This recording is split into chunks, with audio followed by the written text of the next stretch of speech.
This is the Tom Bigby Tales. Welcome to Columbus, Mississippi, a little town in northeast Mississippi along the Tom Bigby River.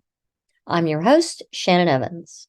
In today's episode, we're going to talk about the former mayor, postmaster, and murderer who was convicted in Lowndes County as the oldest murderer in the history of the town.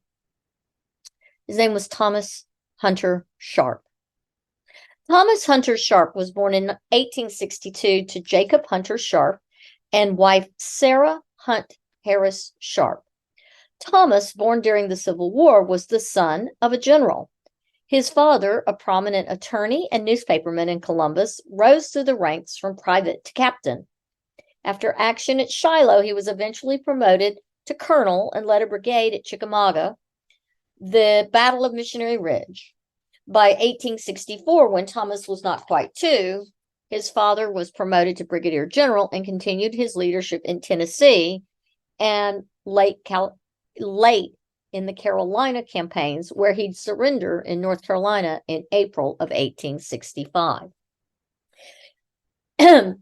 Jacob Sharp returned home to Columbus and continued his career as an attorney, as well as serving in the state legislature as a representative, and served as its speaker from 1886 to 1888. Thomas's mother was the daughter of a Mississippi Supreme Court judge, William Harris, a planter, and one of the owners, eventually, of White Arches. She was the granddaughter of Jephthah Harris, who was also the father of Robert Gleed's wife. We'll talk about that on another episode. After Thomas's father returned from the Civil War, his father Jacob became heavily involved in the Ku Klux Klan as their local county leader during Reconstruction, and was largely responsible for running Robert Gleed and his wife out of the state of Mississippi during the election of 1875. And he was largely responsible for the destruction of Gleed's home and burning of the homes of his neighbors. Sharp owned the Columbus Independent newspaper briefly in the late 1870s. By 1885, Jacob Sharp was elected to the State House, where he would serve until 1904. The Sharps were staunch Methodists and members and supporters of First Methodist Church in downtown Columbus. They lived at 619 3rd Street South, near Thomas's grandparents, in a very spacious home built in 1853. Ever the general's wife, Mrs. Sharp, was a card-carrying member of the Stephen D. Lee chapter of the United Daughters of the Confederacy. She was known for her barbecues, teas, fundraisers, and receptions for the area's old soldiers. At the time of her death in 1917, she was 80 years old, and while her son was the local pastor, and at that time, her son was the local postmaster. All manner of Confederate dignitaries and town fathers showed up for her funeral, including Generals Sanders Billups and T.E. Sykes. Colonels W.D. Humphreys and C.L. Lincoln were also present, as well as the owner of the paper, Mr. Mayer. Her pallbearers included P.W. Mayer, the owner of the paper, T.J. Locke, who owned a zoo, and Sarah Sharp's own son, Thomas. Thomas served in the Spanish-American War, where he eventually attained the rank of captain. He married Frances Virginia Jenny Jones Green Sharp in 1889 in Columbus's First Methodist Church. They had a son, Jake Hunter, who died in 1930 at age 39. They also had a daughter, Jenny, born in 1899. Thomas shows up on local census records as either Thomas H. or T. Hunter Sharp, as he does in the 1880 census. In 1880, he was 17 years old and living at home and clerking at a store. His father at that time is listed as the editor of the independent paper. The family is doing well enough to have a live-in servant named Cordelia Phillips in 1880. By the 1900 census, Thomas is married and listed as a physician with 2 children, Jake, age 10, and Frances Virginia, age 3. In the 1910 census, he is living on 3rd Avenue South with his mother and listed as a planter and wage earner. We wonder if that is actually a typo and it should be physician and wage earner. Both children are still at home, and Jake, age 20, is listed as a clerk in a typewriter store. His daughter was 11 and still listed as a student in school. The Sharp family lived in what is now Sims and Sims law offices on 3rd Avenue North, behind the present-day county library, per the 1918 directory, and is listed as the city's postmaster and living with his married daughter, Jenny Sharp Brooks, living at home with them. In the 1920 census, Thomas Sharp is 54 and listed as the postmaster, and only he and his wife are in the household. In 1930, he and his wife were still listed in the same house which they owned on 3rd Avenue North. Thomas was elected mayor in 1924. By 1928, his health was failing, and he announced that he would not be running for re-election. He was well enough, however, to accompany Bernie Imes Sr. to open the Billups cheese plant during that year, per the dispatch. He left his sickbed to swear in T.W. Harris as mayor.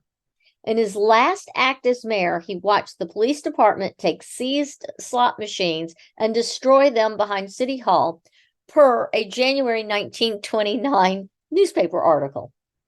The mayor's son would die in Atlanta that year in 1930, and his wife would follow in 1931. His daughter, Virginia, also known as Jenny, was quite popular and active in community events, community theater, and social settings. She married Leonard Brooks of West Point, but their marriage was short-lived because by 1925, they had divorced and both had remarried. She married later Charles Frank Batten in Jackson at St. Andrew's Episcopal Church in that year of 1925, per a Clarion Ledger newspaper article. Virginia was a trained teacher, having taught at Franklin Academy in Columbus prior to her marriage to Batten. They had one child, Virginia Ann Batten Brown, in 1927. But back to Thomas, her father. While he was poorly at the end of his term as mayor, he seemed to rebound in 1929. By 1930, when his son has died, per an Atlanta Constitution article of consumption, followed by his wife in December of 1931, Thomas lived on and lived large. Apparently, Thomas also had another son, Thomas Hunter Jr., who was born in Columbus in 1891, but he does not appear on any of the census records living with his parents, because by 1900, he was in Columbus living with his grandfather, General Jacob Sharp. He was still living in his grandparents' home at age 18, where he is listed as a typewriter salesman and married to a woman named Rosa, or Rosalie, depending on how you read the handwriting. By 1920, he had moved to Arkansas, divorced, and married Flora Mae Birdwell of Texas. By 1930, he had divorced Birdwell and was living in New Orleans as an automobile executive.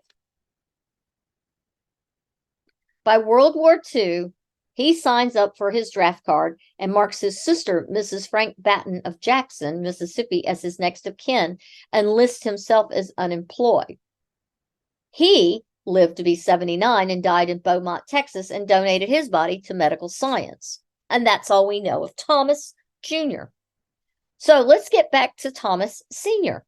Why did Thomas Sharp Sr.'s surviving family all disappear from Columbus? How did such a distinguished member of society and the son of a highly decorated general and grandson of a Mississippi Supreme Court justice lose his connections to his remaining family. It would appear that after the death of his son Jake and the loss of his wife Jenny 1 year later, that he pretty much fell apart. He had no job, he lost his home, and he moved from boarding house to rented room during the Depression. His once sharp mind began to founder with age. By 1949, he is living at 707 Tuscaloosa Avenue and is 87 years old. The home that he was living in and renting a room belonged to H.W. McCowan Sr., a plumber who worked with his son, H.W. McCowan Jr., who lived in the same dwelling.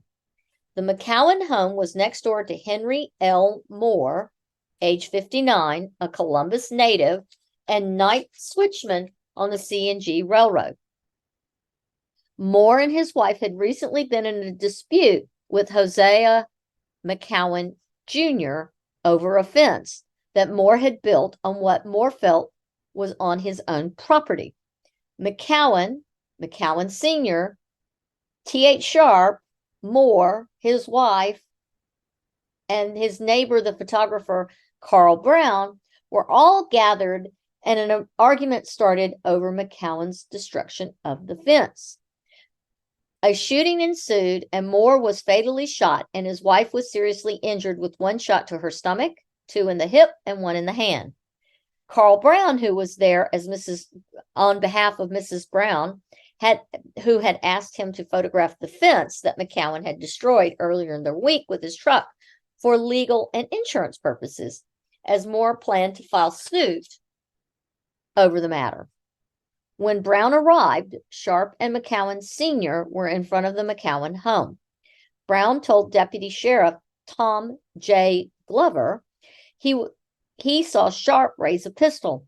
Brown ducked, and Moore ran behind a car in the road in front of Moore's house. Sharp fired twice. Mrs. Moore came out of the house to see what the noise was, and she was shot. Her husband rushed toward her to shield her from further shots, and then he too was shot. Moore was killed, and his wife was in serious condition after being shot multiple times by a .45. She was taken in critical condition to Columbus Hospital. Thomas Sharp was immediately arrested, and McCowan was arrested the next day. His son was arrested soon after. Mrs. Moore would recover from her wounds, but Mr. Moore was buried in Friendship Cemetery in lot number 497. Hosea McCowan Jr. pleaded guilty to destroying the Moore's fence and was fined $350 and a 2-year probation. Hosea McCowan Sr. was convicted of Moore's murder after Thomas Sharp confessed to his part. Sharp was then sent to Parchman Penitentiary to begin a life sentence at age 87. While in the Lowndes County Jail, he tried to overdose on sleeping pills. However, his jailers discovered his plan, and he was transported safely to the Delta. He was the oldest man to ever be convicted of murder in Lowndes County. He was placed in a special ward for elderly prisoners where they were given only light tasks. 2 years later, in February 1952, he would be sent from the pen to a veterans' home. McCowan was sentenced to life, and he too was sent to Parchman. McCowan died in 1964 at age 72 in Parchman Penitentiary and is buried in Friendship Cemetery. Hosea McCowan Jr. died in 1964 at age 46 and is buried in Memorial Gardens in Columbus. Thomas Sharp died in a veterans home on March of 1953 and is buried next to his parents, General and Mrs. Jacob Hunter Sharp, in Friendship Cemetery in Columbus, Mississippi. I want to thank you for coming to my little podcast and learning more about our little town and Tom Bigby Tales. Until next time.